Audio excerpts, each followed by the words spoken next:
Olá, eu sou a Mariana Ferrão e esse é o Conexão Viva Bem, que faz parte da programação do UOL no verão. Toda semana a gente tem convidados super especiais e muita informação para ajudar você a cuidar da saúde do corpo, da mente e da alimentação de forma bem descomplicada. 2022 acabou de começar e nessa época, sempre tem muita gente querendo emagrecer. Só que nessa vontade de começar o ano cumprindo essa meta de perder peso, tem gente que exagera na atividade física e acaba não conseguindo seguir o plano, às vezes se machuca, enfim, dá aquela complicada. E para dar um incentivo para quem quer começar o ano com tudo, a gente convidou a modelo e apresentadora Renata Kirten e o médico do esporte e do time do Palmeiras, o Dr. Guilherme Dilda. Muito bem-vindos! Tudo bem, Rê? Tudo ótimo, e vocês? Muito obrigada pelo convite e o assunto é a minha cara. Ah, que demais, que bom! Bem-vindo, doutor, tudo bom? Oi, Mariana, tudo bem? Obrigado pelo convite também. Vamos falar sobre bastante coisa, sobre saúde e exercício físico. Exatamente. Rê, eu vou começar contigo, conta pra gente, você costuma relaxar um pouquinho com os exercícios e com a dieta no final do ano? E depois, como é que é o seu começo do ano? Você volta com tudo a rotina? Então, Mari, talvez vocês até achem um pouquinho, não sei como é que eu posso dizer. Porque eu treino o ano todo, aí eu chego no final do ano, aí eu paro e falo assim, tá bom, agora eu vou desencanar, vou relaxar, vou curtir. Aí no primeiro dia que eu tô lá relaxando, curtindo, o doutor vai achar que eu sou louca, né? Aí eu já pego, já fico nervosa. Ai, meu Deus do céu, não, amanhã eu preciso voltar ao normal. Como assim? Eu já tô relaxada demais? Ai, não, eu já tô me sentindo inchada. Por isso que eu falo que é bipolar, porque eu coloco na minha cabeça que eu vou relaxar, mas não passa um dia, não passa 24 horas, eu já tô nervosa porque eu já tenho que fazer algum exercício, porque eu sempre fiz exercício a minha vida inteira. Então eu não sei te dizer se isso é relaxar ou se não é, ou se eu treino demais e esse é o meu leve descanso. Eu não sei te dizer de certo, Mari. Quer dizer, você mantém a preocupação, então, né? Eu acho que Muito! Isso é normal com a maior parte das pessoas que treina bastante e que mantém a saúde desse jeito a partir do exercício físico? As pessoas que costumam se exercitar ao longo do ano, elas não conseguem ficar muito longe do exercício no final do ano. Isso é normal, tá, Renata? Obrigada. Isso acontece. Lógico que chega no fim do ano, tem confraternizações, tem festas, as pessoas querem desacelerar. Então elas relaxam um pouco em relação ao exercício, em relação àquela rotina, planilhas de corrida, mas mesmo assim elas continuam se exercitando de alguma forma. E aí quando passa a virada do ano, começa um novo ciclo, aí as pessoas que não faziam exercício, aí elas começam a fazer exercício. Esse é o ponto, né? Em cuidar, em voltar ao exercício de forma lenta e gradual. Apesar de você ter falado que é normal o que a Renata faz, não é o mais comum, né? Porque a gente sabe que a maior parte dos brasileiros não pratica atividade física. Exatamente, né? Exatamente. E aí, quando começa o ano, fala, não, eu vou, esse ano eu vou. E aí começa a fazer loucura. Quais são as maiores loucuras que as pessoas fazem? Tem bastante. Eu acho que algumas coisas são as pessoas quererem tirar o atraso. Então, começar e treinar o treino da semana inteira, às vezes num dia, e aí não tá adaptada a isso, às vezes acaba se machucando, né? Exatamente, Renata, aí as pessoas não se sentem bem. Acho que fazer muito exercício para uma parte específica do corpo, eu até vi recentemente, tinha uma dança no TikTok para tonalizar o abdômen, sabe? Esses exercícios muito específicos, não, vou fazer 1000 abdominais para ficar com o abdômen sarado pro carnaval, né? Então, essas coisas acontecem e aí a gente precisa orientar as pessoas que não é dessa forma, né? Que precisa ter um planejamento, exercício, a alimentação muito importante envolvida com isso. Porque senão o que é saúde vira outra coisa, né? Exatamente. Por uma questão psicológica, a pessoa começa a se colocar muita pressão e também por uma questão de risco de se machucar, risco de outras condições de saúde que ela pode se impor. Fala, Rê. Então, acontece exatamente isso, doutor, que eu ia falar. As pessoas, elas tentam fazer um exercício o dia inteiro, por exemplo, que nem do abdômen, achando que o abdômen vai ficar definido. Aí elas acabam ficando frustradas e param de treinar no total, né? Porque elas não sabem que para ter um abdômen é um projeto, né? Uma construção, às vezes leva anos. Por exemplo, para definir meu abdômen, eu levei praticamente uns 5 anos treinando muito, cuidando da alimentação, cortando todo o carbo, cortando álcool, doces, frituras. E as pessoas acham que, vou passar o dia inteiro fazendo abdominais e vai resolver. Aí isso acontece o quê? Ter uma cãibra abdominal, que mais nada do que isso acontece, vai ficar nervosa, porque no dia seguinte não vai conseguir nem respirar. E é assim, gente, daí ela acaba não treinando mais. Ai, mas eu entendo super. Mas acho que a população brasileira, ela tem que começar que nem eu faço.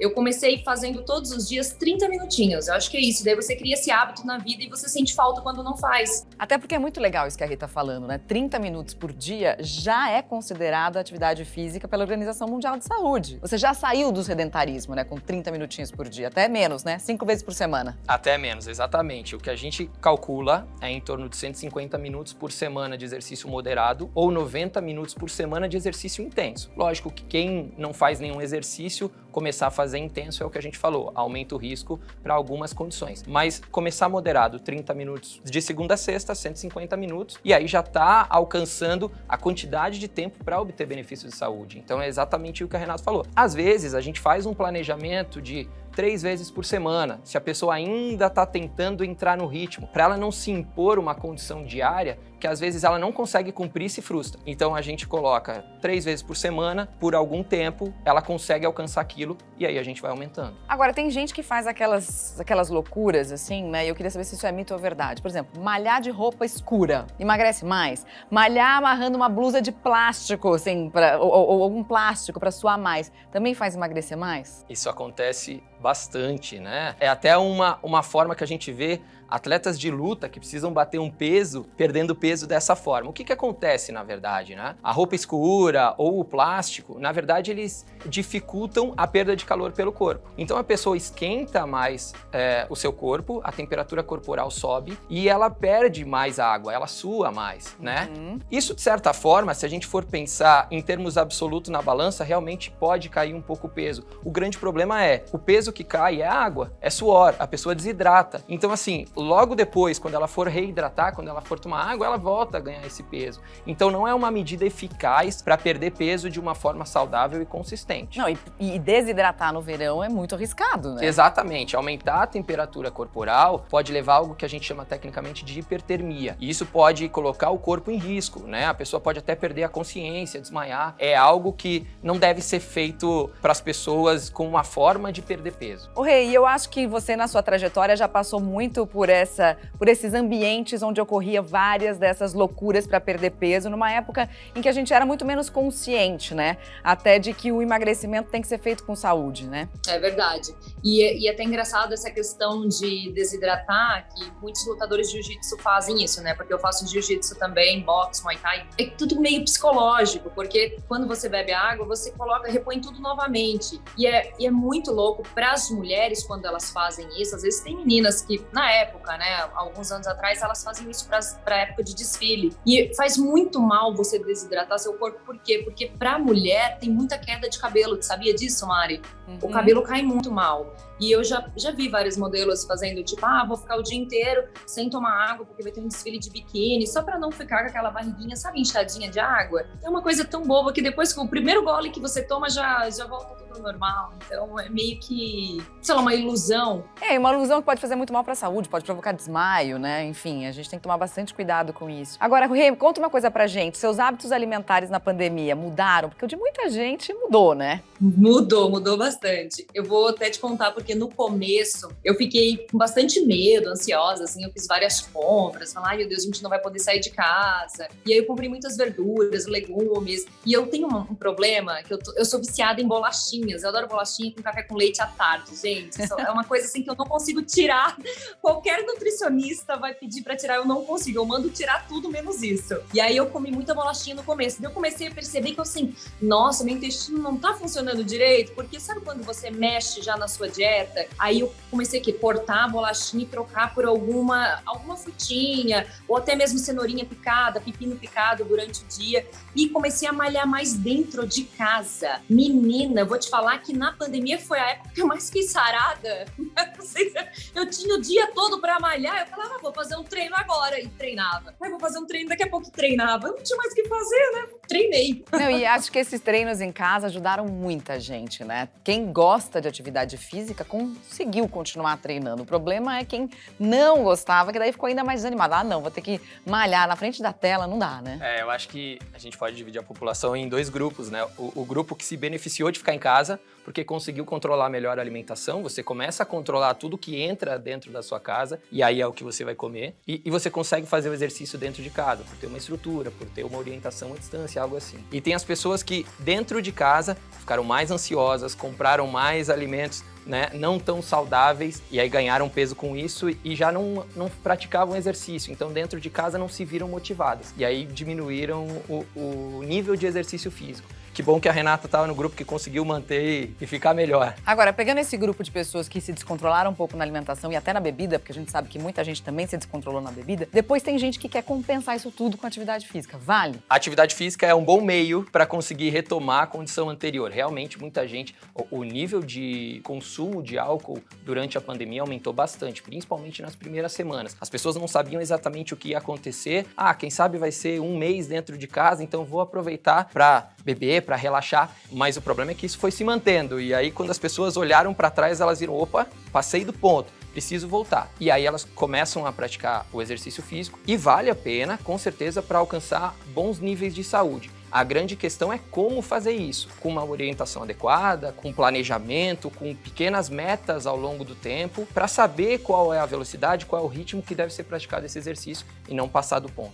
Conta pra gente aí um pouquinho a sua rotina de treino. Como é que é? Você falou do Muay Thai, você falou do Jiu-Jitsu, você gosta de luta? Eu gosto muito de luta. Eu sempre fiz, desde nova, boxe, Muay Thai. Eu fazia karatê também, com 8 anos de idade. E teve uma época, eu faço por épocas, assim, teve uma época que eu tava fazendo só musculação. E aí eu fiquei fazendo, sei lá, uns 6 anos, musculação e yoga por 8 anos. Aí um amigo meu me apresentou o boxe. Aí eu fui pro boxe, fazia uma vez por semana. Aí eu falei, nossa, é muito legal. E depois eu comecei a fazer o boxe e o Muay Thai. Aí depois o meu namorado falou, vem fazer jiu-jitsu comigo, porque ele é campeão brasileiro de jiu-jitsu e tudo mais. Eu falei assim, vou fazer umas aulinhas com ele. Gente, e é tão legal, porque são aulas completamente diferentes, você acaba mexendo lugares no corpo que você nunca imagina, sabe? Que nem fazer musculação, eu já achava que eu tava mexendo todos os meus músculos, mas não. No jiu-jitsu, no boxe, no Muay Thai, mexe completamente diferente. Então eu acabei gostando por isso, porque eu trabalho meu corpo inteiro em esportes que você não fica parado, você tá sempre fazendo coisas novas, sempre aprendendo coisas novas. Eu gosto de aprender, então foi por isso que eu fui diversificando também. Mas eu faço de tudo, Mari. Eu fiz também trapézio, tecido de circo. Eu adoro fazer esporte. Que delícia. Não, então essa variedade, né, variar a atividade física é um super jogo, né?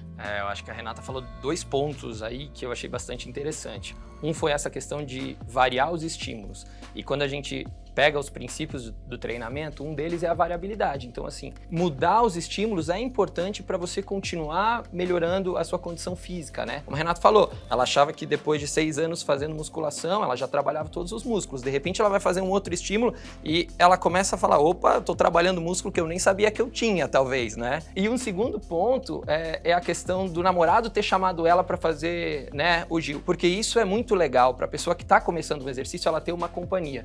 Eu acho que é uma forma bastante interessante de você conseguir entrar numa rotina do exercício e gostar daquilo, né? Tendo uma companhia, as pessoas acabam gostando muito mais de praticar. Sem dúvida. Agora, Rê, quando você mudou o estímulo, você acabou ficando com dorzinhas daquele dia seguinte da atividade física? Eu fico até hoje, é impressionante. Eu faço musculação 3 vezes na semana e nas outras eu tento fazer aeróbios, né? Eu vou intercalando com boxe e corrida. Meu Deus do céu, menina, no dia seguinte eu sempre tô dolorida. E é muito louco. E olha que eu já tô acostumada, né? Eu fico pensando, imagina uma pessoa que tá começando agora, ela deve sentir muita dor mesmo, porque mexe muito o corpo. Por que isso acontece, doutor? Por que a gente fica com essa dorzinha depois do exercício físico que a gente não tá acostumado? Isso é uma coisa que tecnicamente a gente chama de DOMS, que seria uma sigla em inglês para dor muscular de início tardio, né? O que acontece? Na verdade, quando a gente faz um esforço, faz um exercício numa intensidade acima do que a gente está adaptado a fazer, né? Principalmente as pessoas que estão começando agora, o exercício, ele de certa forma causa micro-rupturas musculares. E essas micro-rupturas, elas acabam levando a uma inflamação e isso gera a dor muscular tardia. Normalmente essa dor vai ter um pico aí de 24 a 48 horas após o exercício, então um dia ou 2 dias depois. É algo, de certa forma, normal, faz parte da adaptação àquela pessoa que está voltando a praticar o exercício físico. O grande ponto é, essa dor ela tende a regredir após 2, 3 dias, então diminuir. Se a dor permanece por mais de 7 dias, se a dor ela aparece durante o treinamento, se a pessoa tem alteração da coloração da urina, todas essas são condições que a gente precisa fazer uma avaliação médica para entender se realmente está tudo bem ou se tem alguma outra alteração que a gente precisa tratar. Pois é, vamos falar um pouquinho mais disso, né? Quando a gente fica assim meio dolorido, com essa sensação estranha depois de começar a praticar atividade física, às vezes a gente também fica com uma sensação esquisita, só que diferente, que afeta até o intestino, quando a gente fica de ressaca. A Gabriela Ingrid conta pra gente no Sem Frescura por que tem gente que fica com dor de barriga quando tá de ressaca. Vamos ver. Fim de ano tá aí. Fim de ano já foi, sua doida. E junto com ele temos as tradicionais festas e reuniões com familiares e amigos. Esse é um momento propício pra gente relaxar, se divertir e, por que não, enfiar o pé na jaca. Isso vale tanto pra comida quanto pra bebida. Mas se no primeiro caso você só vai ficar com a barriga inchada e abrir um botão da calça, no segundo as consequências são bem piores. Sim, eu falo aqui da nossa já conhecida ressaca, aquela sensação que costuma variar de pessoa para pessoa, mas que geralmente envolve dor de cabeça, indisposição, aquele famoso gosto de cabo de guarda-chuva na boca e, por que não, diarreia. Hello, darkness, my old friend. Geralmente, o que caracteriza a ressaca é uma combinação de pelo menos 2 dos sintomas que eu citei. Ela nada mais é do que uma consequência de uma intoxicação. Quando alguém bebe além da conta, ela força o organismo a metabolizar o álcool de uma forma mais intensa. O corpo costuma dar conta, mas essa metabolização gera aldeído acético, que é uma substância tóxica. Os sintomas da ressaca, portanto, refletem a quantidade dessa substância no organismo. A partir daí, cada pessoa reage de um jeito, e diversos fatores podem influenciar, como gênero, idade e condições de saúde. As mulheres, por exemplo, e infelizmente, tendem a sofrer mais com a ressaca do que os homens. E isso tem a ver com a quantidade de massa corpórea, que neles é maior. Isso quer dizer que eles conseguem metabolizar mais álcool do que a gente. A idade também influencia. Isso porque o nosso metabolismo fica cada vez mais lento e a quantidade de gordura corporal também inibe as enzimas que quebram o álcool no estômago, potencializando os efeitos da ressaca. Isso explica porque você passa momentos muito piores quando você bebe hoje do que há 10 ou 20 anos atrás. Já a dor de barriga e a diarreia tem uma outra explicação. Quando consumido, o álcool agride diretamente a parede do estômago. Quando as pessoas bebem muito, elas acabam sentindo uma queimação, que nada mais é do que uma gastrite, porque a digestão delas está sendo afetada. Uma vez que o álcool anda mais um pouquinho no seu aparelho digestivo e vai para lá no seu intestino, ele pode mexer com a flora local. É por isso que, além da dor de cabeça e dos outros sintomas, é capaz que você passe o seu dia de ressaca sentado na privada. Há, claro, formas de diminuir esse efeito. E uma delas, você já deve saber, é ir com calma no levantamento de copo. Além disso, não beba de estômago vazio e é importante tomar água entre uma dose e outra, especialmente em dias quentes. Isso é importante para você não acordar no dia seguinte da bebedeira falando que nunca mais vai beber, o que a gente sabe que é mentira, né? Agora, uma coisa que a gente sabe muito, doutor, é que com a idade piora. Piora a ressaca e também piora a recuperação depois da atividade física, assim como também diminui muitas vezes a nossa condição física mesmo. A gente não dá conta de fazer tanto exercício quanto a gente fazia antes. Como é que a gente faz para manter a disciplina quando a gente já não tem mais essa juventude incrível da Renata? Isso de fato acontece, né? A questão da recuperação, ela fica um pouco mais lentificada. Na verdade, o nosso metabolismo, né, com o envelhecimento, ele vai ficando, de certa forma, um pouco mais lento. Até por isso a questão da ressaca quando tem um consumo de álcool a mais, vamos dizer assim, né? É importante a gente pensar, então, no exercício para as pessoas mais velhas, adultos, idosos, como uma forma de prevenção e de tratamento de muitas condições de saúde, né? Hipertensão, diabetes, ansiedade, tudo isso a gente vê, já é comprovado por estudos científicos que o exercício é uma forma de prevenção e de tratamento. Então, assim, eu acho que tem que fazer cada vez mais parte do dia a dia dessas pessoas, desses grupos populacionais. Tem estudos científicos mostrando que as pessoas jovens e as pessoas idosas, se elas começarem a treinar, elas vão ter a mesma progressão. Lógico, elas são pontos de partidas diferentes, mas elas têm a mesma progressão. Então, todo mundo vai se beneficiar disso. É importante ter essa consciência, porque sim, deve fazer parte do dia a dia dessas pessoas. Agora, Rê, você parece uma pessoa super disciplinada aí na sua prática de atividade física, né? Em algum momento você já criou uma meta que você não conseguiu cumprir, assim, que você desistiu? Ai, meu Deus. Não teve ainda. E é muito louco porque eu gosto desse negócio de metas, né? Teve até uma amiga minha que me inscreveu numa meia maratona no Rio de Janeiro e eu não treinava pra isso, gente. Eu não sou uma pessoa que treina pra fazer maratonas. E aí ela falou, não, Renata, você corre tão bem, vem fazer. Menina, eu fui, mas eu morria, mas eu terminei aquele negócio. Eu falei assim, eu preciso terminar essa corrida, porque senão elas vão ficar rindo de mim. E, tipo, é um desafio comigo mesma. Mas eu nunca quebrei uma metinha, não. Eu coloco a minha meta do relógio, por exemplo, de calorias, 500 calorias por dia. Eu só saio da academia quando eu queimo minhas 500 calorias por dia. Eu tenho umas coisas assim também. Competitiva, né? Competitiva. É legal a gente falar dessa história da meta, né? Porque é muito legal a gente ter metas que são atingíveis, ter metas que a gente consegue cumprir, mas também não ficar preso se você falhou um dia. Porque às vezes a pessoa fica tão frustrada quando ela falha um dia que ela fala, já que eu falhei, agora também não vou a semana inteira. Como é que a gente faz para chegar nesse equilíbrio? Eu acho que a pessoa realmente não vai conseguir atingir os resultados se ela pensar, falhei um dia, vou parar, vou desistir, né? Mas se um dia aconteceu de não conseguir fazer o exercício, seja lá por compromisso, profissional, pessoal, tudo bem, no outro dia você faz, né? E se naquela semana não conseguiu fazer as 4 vezes na semana que você se programou, faz 3, na outra semana faz 4. Você vai se beneficiar também. É importante ter essas pequenas metas justamente para a gente fazer um acompanhamento da evolução da pessoa. Mas essas metas, elas não são a finalidade, né? Elas são um meio de você alcançar uma saúde melhor. E eu acho que é legal também um pensamento, né? Que você fala assim, bom, eu não faço atividade física, vou me propor a fazer 5 vezes por semana. Aí na primeira semana você foi 5 vezes por semana. Na segunda semana você foi 3 vezes por semana, você tá triste e frustrado. Mas você tem que lembrar que você não fazia nada, né? Então você fez 3, muito legal. E comemorar isso, né? E é interessante porque hoje a gente já sabe que mesmo, vamos dizer, o tempo de treinamento, né? Nós estávamos falando de 30 minutos pelo menos. Hoje a gente já sabe que se a pessoa fizer um treino de 10 minutos 3 vezes no dia, ela vai ter benefícios também. Então, assim, falta de tempo não pode ser uma desculpa para isso, porque mesmo pouco tempo já é suficiente para alcançar a saúde. Ô, doutor, é que você falou nessa questão de fazer 30 minutos, assim, os meus pais, eles odeiam academia, mas eles têm 62, 63 anos, mas eles fazem todos os dias 1 hora de caminhada. Isso já faz bem para a saúde deles? Com certeza, porque é uma forma de atividade física, por mais que não seja um treinamento que exija tanto, é uma forma que eles têm de se manter ativo. Com certeza melhora a condição muscular, melhora a condição cardiorrespiratória. Eles têm benefício sim dessa caminhada de 1 hora por dia. Olha que beleza. Ô Rei, você divide a sua prática em vários horários do dia? Isso que o doutor falou, assim, tipo 10 minutos, meia hora, depois mais 20 minutos? Ou você faz tudo de uma vez?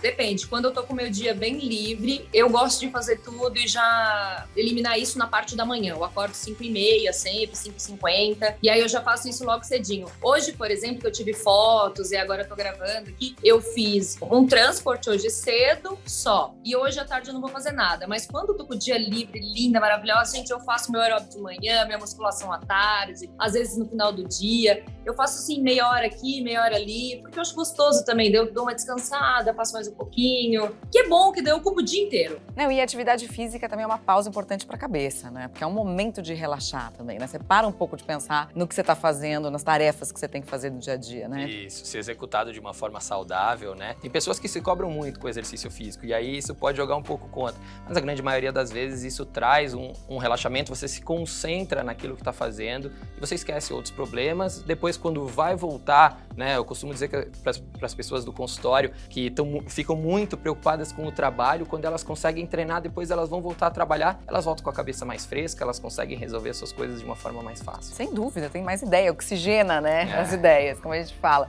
Agora, e alimentação? O que é legal comer antes do treino e depois do treino?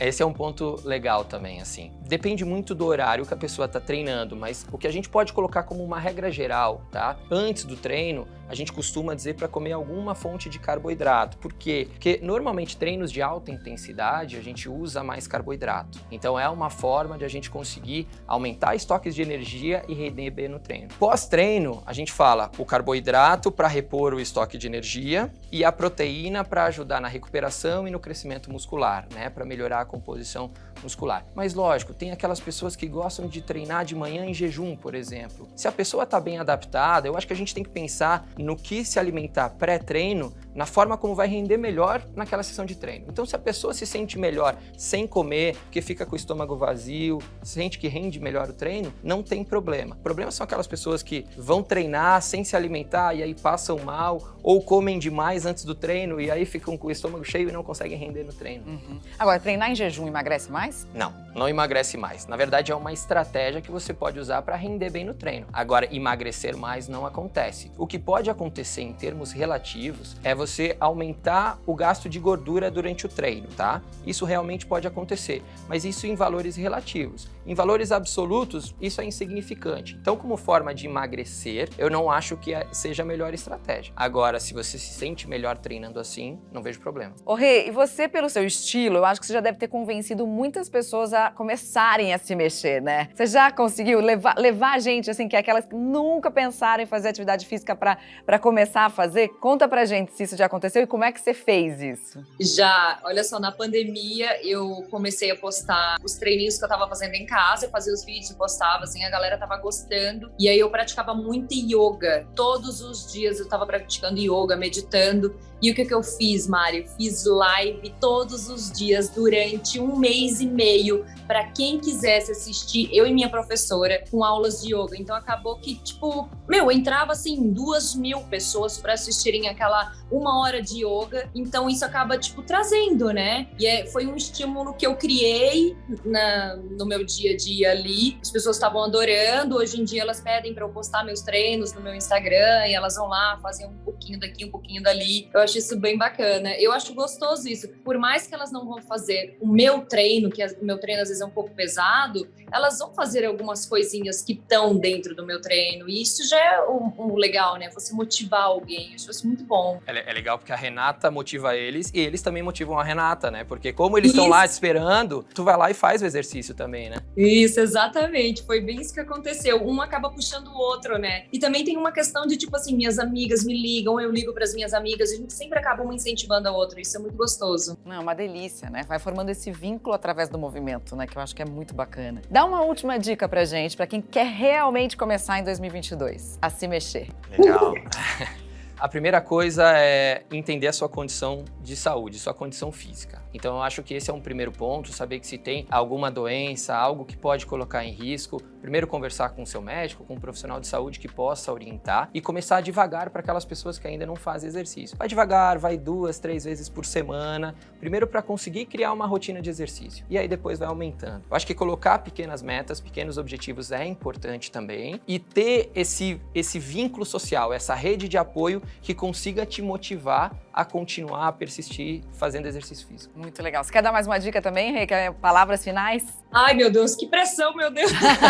Não, sem pressão, sem pressão. Mas tudo que o doutor falou, Mari, é exatamente isso. Eu acho que o importante é você começar, né? Começar com alguma coisa, nem que seja com uma caminhada, 10 minutos, 20 minutos, um polichinelo dentro de casa, um agachamento enquanto você tá tomando banho, sabe? Tá lavando o cabelo, faz um agachamento. Eu acho que essas coisinhas pequenas acabam criando hábitos na sua vida e aí você vai sentindo falta e vai querendo mais e mais. Eu acho que assim, é simples. E descobrir o que a gente gosta também, né? Porque eu acho assim, nem todo mundo vai gostar de todas as atividades físicas. Então procura uma que te faz bem, que realmente você se sente relaxado, que você se encaixa naquilo, né? Porque tem. É só procurar, né? As pessoas costumam perguntar, mas qual que é o melhor exercício de todos? O melhor exercício é aquele que você gosta. É isso. Então, se você faz um exercício que gosta, a tendência é que você persista nesse exercício e aí colha todos os benefícios. É isso, né, gente? Fazer o que a gente gosta melhora a vida e melhora a saúde. Por isso é o que a gente deseja aqui pra vocês, que vocês façam aquilo que vocês gostam, sempre, sempre em movimento. Muito obrigada, doutor. Obrigada, Rê. Foi um prazer estar aqui com vocês.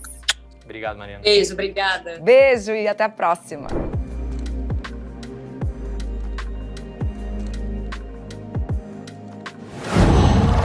Qual?